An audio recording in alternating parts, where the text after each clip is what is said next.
एक बुढ़िया की 3 बहुएं कैसे बनी कुतिया। ज्ञानवर्धक कहानी। यह कहानी है श्री विष्णु भक्त एक औरत की जो रात दिन भगवान विष्णु जी की भक्ति में डूबी रहती है। दोस्तों, आज की जो कहानी है जो बहुत ही रोचक और ज्ञानवर्धक है। उस बूढ़ी औरत के 3 बेटे और बहुएं हैं जो बहुत ही दुष्ट है। सब मिलकर बूढ़ी औरत को बहुत सताते हैं, तंग करते हैं, परेशान करते हैं।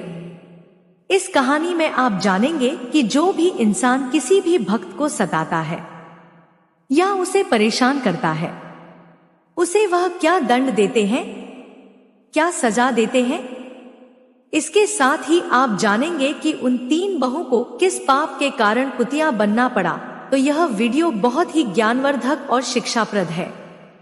वीडियो को पूरा जरूर देखिएगा। दोस्तों, स्वागत है आपका हमारे इस चैनल पर। पहली बार आए हैं तो हमारे चैनल को लाइक सब्सक्राइब करें।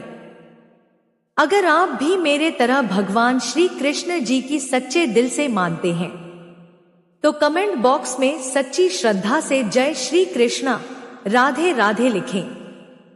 मैं भगवान श्री कृष्ण जी से प्रार्थना करती हूँ कि हे प्रभु, जो भी भक्त इस वीडियो को पूरा देखेगा और कमेंट बॉक्स में जय श्री कृष्णा लिखेगा, उसके घर परिवार को सुख शांति और संपत्ति से भर देना और अपना आशीर्वाद हमेशा उसके ऊपर बनाए रखना। चलिए सुनते हैं। एक छोटा सा गांव है मदनपुर। उसे गांव में एक बुढ़िया रहती थी। उसके 3 बहुएं और 3 बेटे थे। बुढ़िया बहुत धार्मिक थी और हर दिन पूजा पाठ में समय बिता देती थी।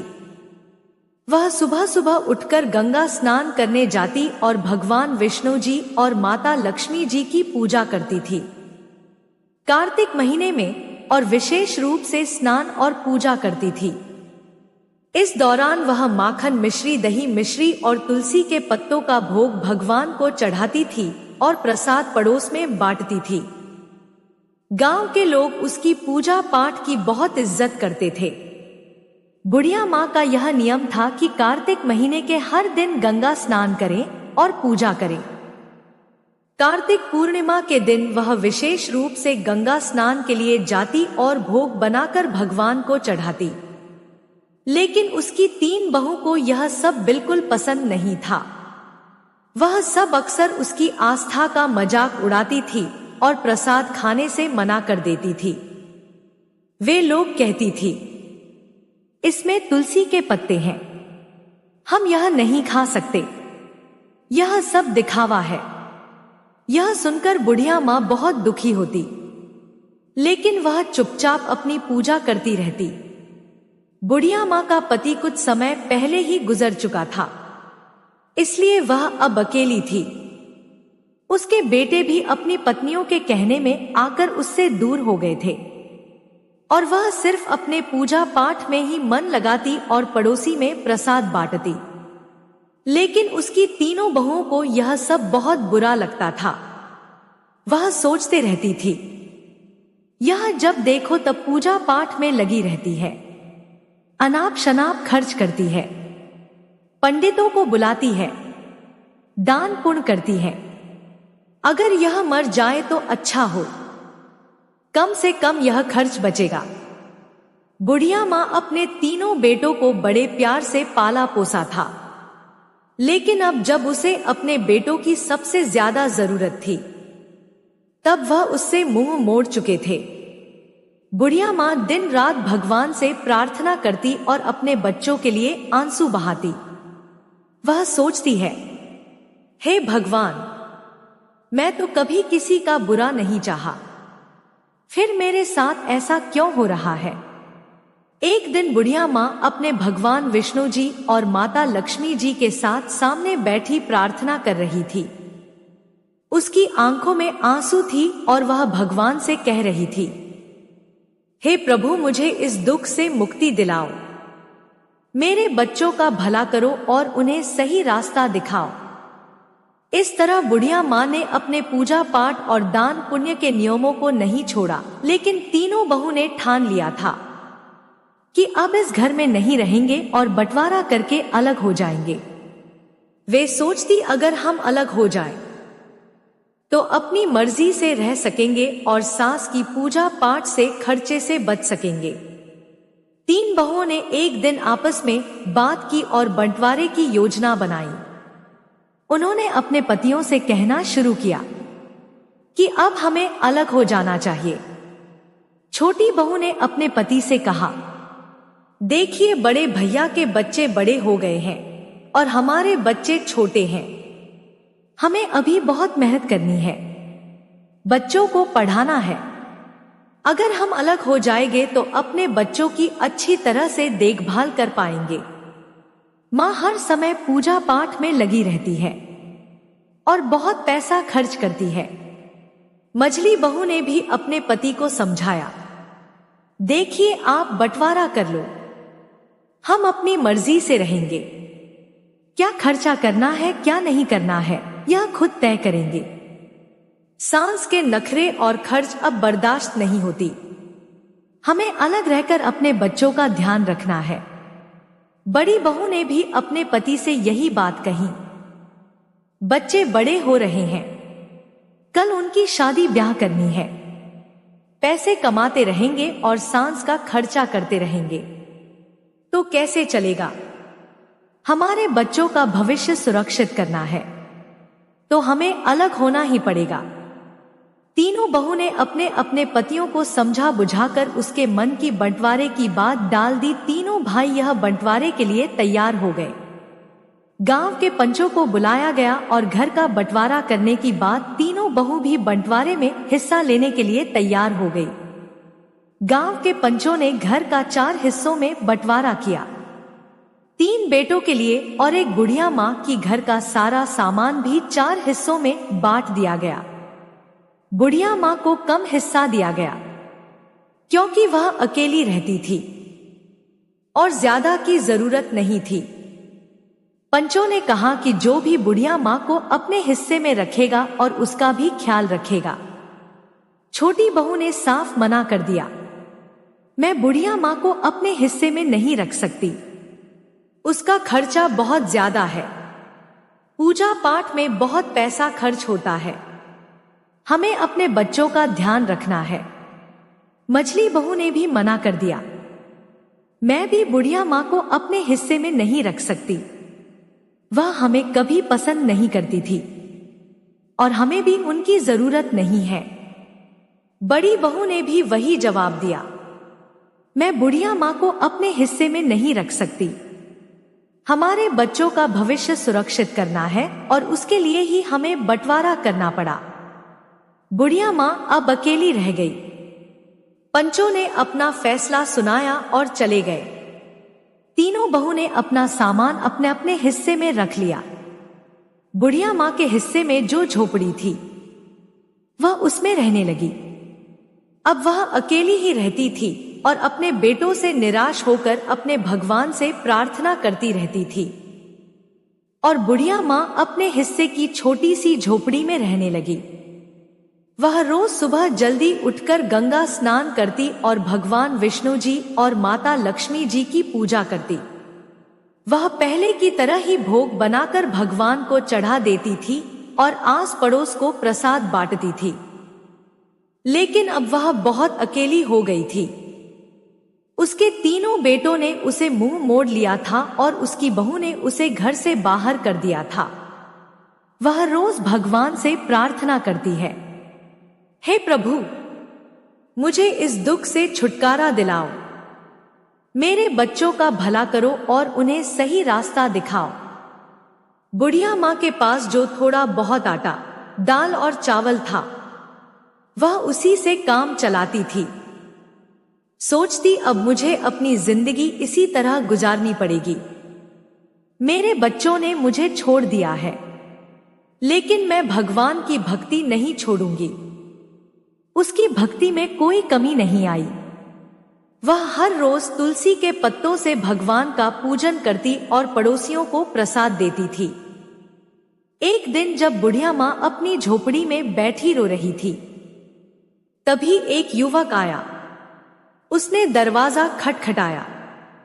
बुढ़िया माँ ने दरवाजा खोला और देखा कि एक 17 साल का धष्टपुष्ट युवक खड़ा था। उसके चेहरे पर तेज झलक रहा था। उसने कहा, अम्मा, आप मुझे पहचानती नहीं, लेकिन मैं आपके मायके से आया हूं। मेरा नाम कृष्णा है। मेरे पिताजी ने मुझे आपकी मदद करने के लिए भेजा है। बुढ़िया माँ ने आश्चर्य से पूछा, कृष्णा, तुम मेरे मायके से हो? मैंने तो तुम्हें कभी देखा नहीं। कृष्ण ने मुस्कुराते हुए कहा, हाँ माँ, मैं आपके भाई का पोता हूं। हमें खबर मिली है कि आपके बेटों ने आपके घर से निकाल दिया है, इसलिए मेरे पिताजी ने मुझे आपकी मदद करने के लिए भेजा है। बुढ़िया माँ की आंखों में आंसू आ गई। उसने कृष्ण को अंदर बुलाया और उसे बैठने के लिए कहा। उसने पानी का गिलास और थोड़ा सा गुड़ दिया। कृष्ण ने पानी पिया और गुड़ खाया। फिर उसने अपनी थैली से कुछ खाने का सामान, कपड़े और दवाई निकली। उसने कहा, अम्मा, यह सामान मैंने आपके लिए लाया हूं। आप भूखी मत रहना, हम रोज आपको खाना भिजवा देंगे। बुढ़िया माँ ने कृष्ण को आशीर्वाद दिया और कहा, बेटा, तुम्हारा बहुत बहुत धन्यवाद। तुमने मेरे लिए जो किया है उसके लिए मैं भगवान से तुम्हारे सुख समृद्धि की प्रार्थना करूंगी। कृष्ण ने बुढ़िया माँ से विदा लिए और वापस चला गया। बुढ़िया माँ ने अपने भगवान को धन्यवाद किया और सोचा, भगवान ने मेरी प्रार्थना सुन ली, मैं भूखी नहीं रहूंगी। अब बुढ़िया माँ को रोज खाना मिल जाता था। वह पहले की तरह भोग बनाकर भगवान को चढ़ा देती और पड़ोसियों को प्रसाद बांट देती। लेकिन उसकी 3 बहू को यह सब देखकर बहुत जलन होती थी। वह सब सोचती, यह बुढ़िया आखिर कहां से इतना खाना ला रही है? इसके पास कोई कमाने वाला भी नहीं है, फिर यह इतना तंदुरुस्त कैसे हो रही है? तीनों बहुएं बुढ़िया माँ की सेहत देखकर बहुत जलती थी।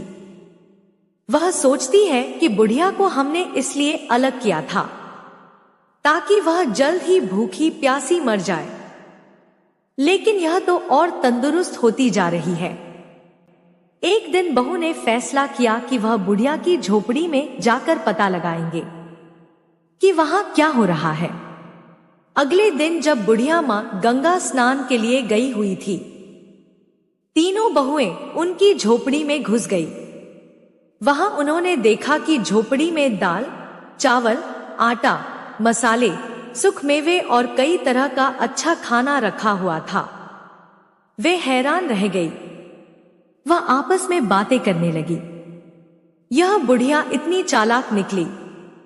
हमें लगता है कि यह भूखी प्यासी मर रही है, लेकिन यहाँ तो हर चीज का भंडार है। बड़ी बहू ने कहा, इसने जरूर हमारे घर से चोरी करके यह सब जमा किया है। हम काम में लगे रहते हैं और यह चोरी चोरी अपना घर भरती रहती है। हमें इसे सबक सिखाना होगा।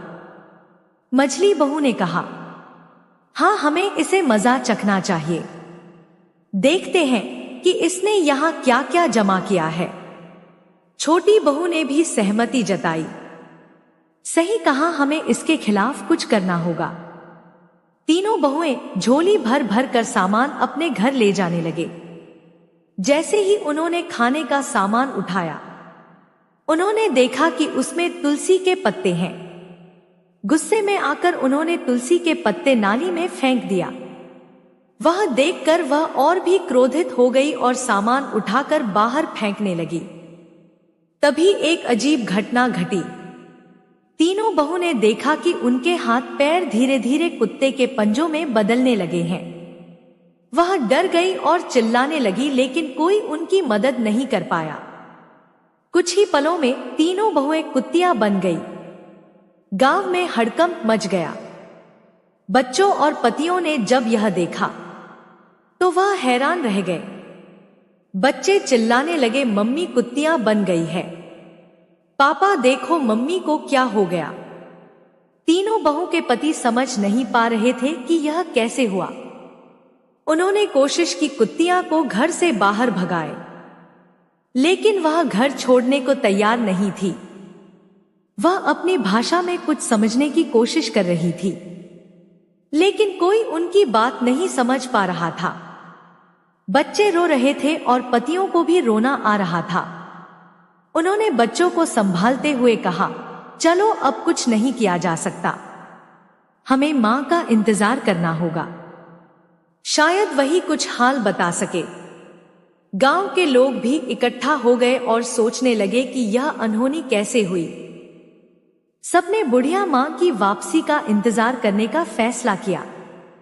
बुढ़िया मां को अब अपने रोज के जीवन में थोड़ी राहत मिल रही थी। कृष्णा रोज खाना लाकर रख जाता था और बुढ़िया मां भगवान का भोग लगाकर पहले की तरफ प्रसाद बनाती थी, लेकिन उसे इस बात का कोई अंदाजा नहीं था कि उसके घर में क्या हो रहा है। उसे यही लगता था कि सब कुछ पहले जैसा ही चल रहा है। इधर तीनों बहू कुतियां बनकर घर के आंगन में बैठी थी। उनके पतियों और बच्चों को घर का सारा काम करना पड़ रहा था। वह बहुत परेशान थे और अपनी मां की वापसी का इंतजार कर रहे थे। गांव के लोग भी इस अजीब घटना से हैरान थे। हर कोई यही कहता था कि यह सब बुढ़िया मां की भक्ति और उसकी तपस्या का फल है।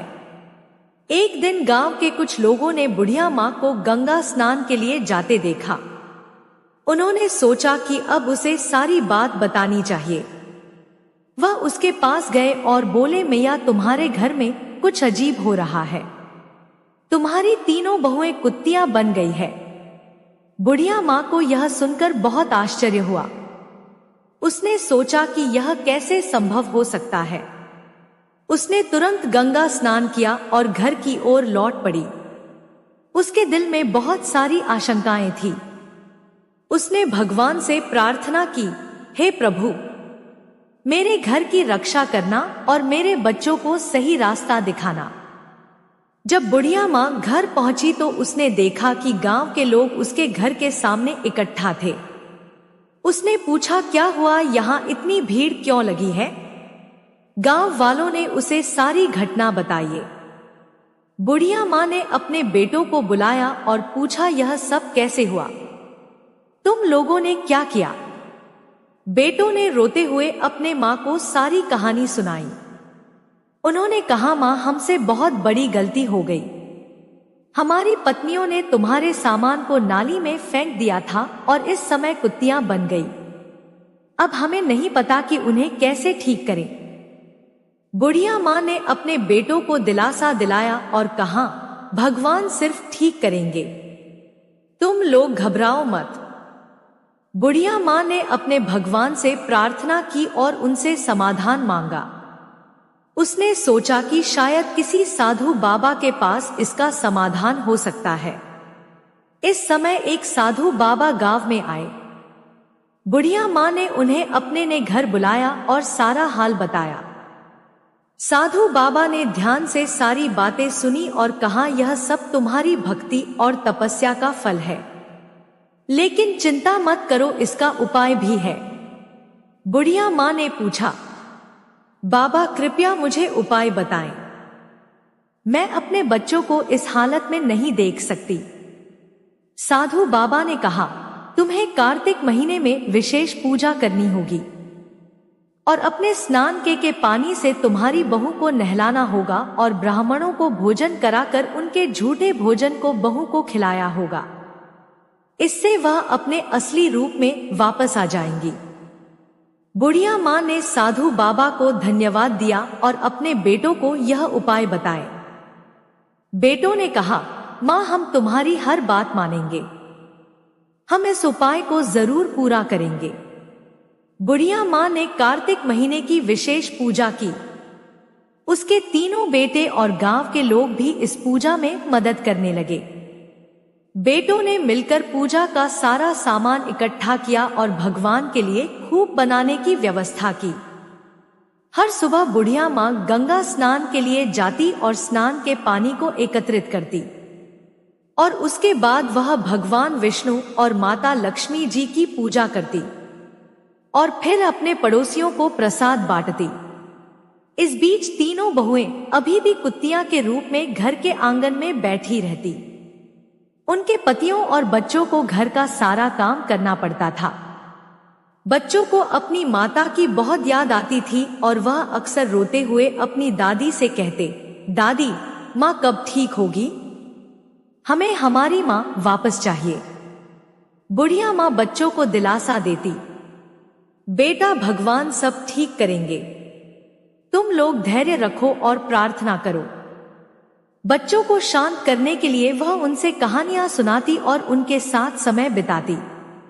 बुढ़िया माँ ने पूजा के लिए 5 ब्राह्मणों को बुलवाया। बेटों ने भी अपनी ओर से 5-5 ब्राह्मणों को बुलवाया। इस प्रकार कुल 21 ब्राह्मण को बुलवाया गया। ब्राह्मणों ने विशेष भोग तैयार किया गया। कार्तिक पूर्णिमा का दिन आया और बुढ़िया माँ ने अपने बेटों की मदद से ब्राह्मण भोज की तैयारी की। सुबह सुबह सभी ब्राह्मणों को आमंत्रित किया गया और उन्हें विशेष पकवान बनाकर खिलाया गया। ब्राह्मण भोज के बाद बुढ़िया माँ ने सभी ब्राह्मणों के पैर छुए और भगवान से प्रार्थना की, हे प्रभु, मेरी बहू को उनके पूर्व रूप में वापस लाओ। मेरे कार्तिक स्नान पूजा का फल उन्हें मिले। ब्राह्मणों ने तृप्त होकर भोजन किया। बुढ़िया माँ को आशीर्वाद दिया। उन्होंने कहा, तुम्हारी पूजा और तपस्या सफल होगी। भगवान तुम्हारी प्रार्थना अवश्य सुनेंगे। ब्राह्मण भोज के बाद बुढ़िया माँ ने तीनों बहू को बुलाया। तीनों कुतिया भगवान के भोग के झूठे भोजन को बड़े प्रेम से खाने लगी। बुढ़िया माँ ने उनके ऊपर गंगाजल छिड़क दे और उन्हें स्नान के पानी से नहलाया। जैसे ही गंगाजल और स्नान का पानी अपनी बहू के ऊपर छिड़का गया, एक चमत्कार हुआ। धीरे धीरे तीनों बहुएं अपने असली रूप में वापस आने लगी। उनके चेहरे पर पश्चाताप के आंसू थे और वह अपनी सांस के पैरों में गिरकर रोने लगी। तीनों बहुएं कहने लगी, माँ हमें माफ कर दो, हमने तुम्हारे साथ बहुत बुरा किया, हमें हमारे कर्मों की सजा मिल गई। अब हम तुम्हें कभी कोई कष्ट नहीं देंगे और हमेशा तुम्हारी सेवा करेंगे। बुढ़िया ने उन्हें गले लगाया और कहा, बेटा भगवान ने तुम्हें माफ कर दिया है। अब तुम लोग सच्चे दिल से भगवान की भक्ति करो और अपने कर्मों को सुधारो। तीनों बहू ने अपनी सास से वादा किया कि वह अब हर साल कार्तिक स्नान और पूजा करेंगे और कभी भी बुढ़िया माँ का अपमान नहीं करेंगे। इस तरह पूरा परिवार ने मिलकर भगवान विष्णु जी और माता लक्ष्मी जी की पूजा की। आसपास पड़ोस में प्रसाद को बांटा। तीनों बहू के अपने असली रूप में वापस आने के बाद घर में नई ऊर्जा और शांति का माहौल बन गया। बुढ़िया माँ की भक्ति और तपस्या ने पूरे परिवार को एक नया जीवन दिया था और सभी मिलकर भगवान विष्णु जी और माता जी की पूजा करते और कार्तिक स्नान की महिमा को समझते सुनते थे। बुढ़िया माँ ने अपने बेटे और बहू को सिखाया कि भक्ति और सेवा का महत्व क्या होता है। उसने कहा, देखो बेटा, भगवान की पूजा और सेवा से हमें सच्चा सुख और शांति मिलती है। हमें हमेशा सच्चे दिल से भक्ति करनी चाहिए और दूसरों की मदद करनी चाहिए। इससे हमारा सारा जीवन सुख में बीतेगा। तीनों बहू बेटों ने अपनी माँ की बात मानी और हमेशा भगवान की भक्ति और सेवा में लगे। अब घर में हमेशा खुशियों का माहौल बना रहता और सब मिलजुल कर रहे थे। इस तरह बुढ़िया माँ की भक्ति और तपस्या ने पूरे परिवार को एक नई दिशा दी और भगवान की कृपा से उनके जीवन में सुख और समृद्धि आ गई। इस कहानी से हमें क्या सीखने को मिलता है? भक्ति, सेवा और सच्चे मन से की गई प्रार्थना हमेशा फलदायी होती है। भगवान अपने भक्तों की सच्ची भक्ति को कभी निराश नहीं करते और उन्हें सुख, शांति और समृद्धि का आशीर्वाद देते हैं। आपको यह कथा कैसी लगी? आप ऐसे ही कहानियों के लिए हमारे चैनल को सब्सक्राइब करें। कमेंट बॉक्स में बताएं कि इस कहानी से हमें क्या सीख मिला। धन्यवाद। मिलते हैं अगले ऐसे ही शिक्षाप्रद कहानी के साथ। जय श्री कृष्ण।